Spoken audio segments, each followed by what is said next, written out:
Every now and again I like to come here. I've been here several times, and the reason why I like being here is because it's crazy technology, modern things happen. It just fascinates me. This is Dastek Unipower's factory. I know it looks like a laboratory, but this is actually a factory. It's almost hermetically sealed, where they design the Unichip. Now, four-wheel drive vehicles to me are very special. You know that. But it's because one vehicle so often is asked to do so many things, and it's expected to do them extremely well. Let's take a Pajero. It's expected to take the kids to school comfortably and safely. And on the weekends, it'll be asked to drive up a mountain on a weekend off-road trail with a family and kit in the back. And on holiday, a caravan or trailer will be hitched to the back, and it'll be asked to do 120 kilometers for 2 whole days and not use too much fuel. I mean, if you think about it, asking one vehicle to do all of those things well, that's a tough ask. Now, some vehicles do most of those things quite well, and some of them not so well, and others really, really well.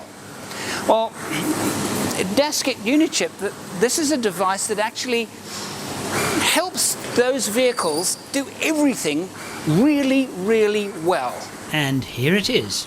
It's really just a very clever piece of electronic circuitry, built by robots, then checked by robots, and then finally checked by humans.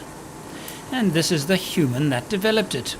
Passionate engineer and very clever person, Pieter. The first thing I want to do is I'm going to drive the vehicle. Who is now going to show us how clever he is. Well, it is. We use a dynamometer. Our dynamometers, you can simulate cruising conditions as well as full throttle conditions. So we don't use a dynamometer only to make maximum power or to race. We use them to actually optimize vehicles under different driving conditions. So basically we can drive the vehicle on the dyno under many different conditions, different RPM points, different load conditions, full throttle, light throttle, and we can tune the vehicle differently under each point. So I can simulate driving on the freeway at a steady speed with light throttle, and I can again tune the vehicle at different throttle positions, different RPM to different mixtures. Now if you look at the moment, let's go to say 3000 RPM or maybe 3.5 even as a typical cruising RPM. We will see on the air-fuel ratio meter at the moment it is showing 12.4 to 1. So that means it is using 12.4 kilograms of air for every 1 kilogram of fuel. Now for economy, that is way too rich. So if I go and with a Unichip, I turn my fueling button to the left, you see the air-fuel ratio is actually changing. And that's going to about 13.7, 13.8, and maybe I want it down about 14.6, 14.7 for cruising. That will be good for fuel consumption. Now, we've lost a little bit of power for cruising, but while we're cruising, we are not concerned about power. We want, our most important aspect is to have optimum fuel consumption. If I go full throttle, I can now tune it differently. So there's 14.7 at full throttle, which is a little bit too lean. You see, as I change the mixtures, you can see the power actually pick up in order to get to the optimum point. So it's not only for power, you can also, it is for economy and power, you can get the best of both worlds depending on your actual driving style. So you can find the absolute optimum point, ignition timing point at different throttle, different RPM for each specific individual vehicle. So because no two vehicles are identical, that's the reason we will tune individual vehicles for that engine's optimum performance under different conditions. Now with a diesel vehicle, things are a little different. Now at any given RPM, I can switch it on. So I tell the dyno, load it at this particular RPM. And you see, the dyno is now keeping it, in this case, to just over 2000 RPM. And as I'm pushing my foot, throttle-wise, more, you will see the power actually increasing on the dynamometer. What we did on this particular vehicle, being a diesel vehicle, we have first of all a map which is a normal standard map to show that's the way it is without the Unichip in it. And then we have a day-to-day map which is driving like day to day, basically what it says.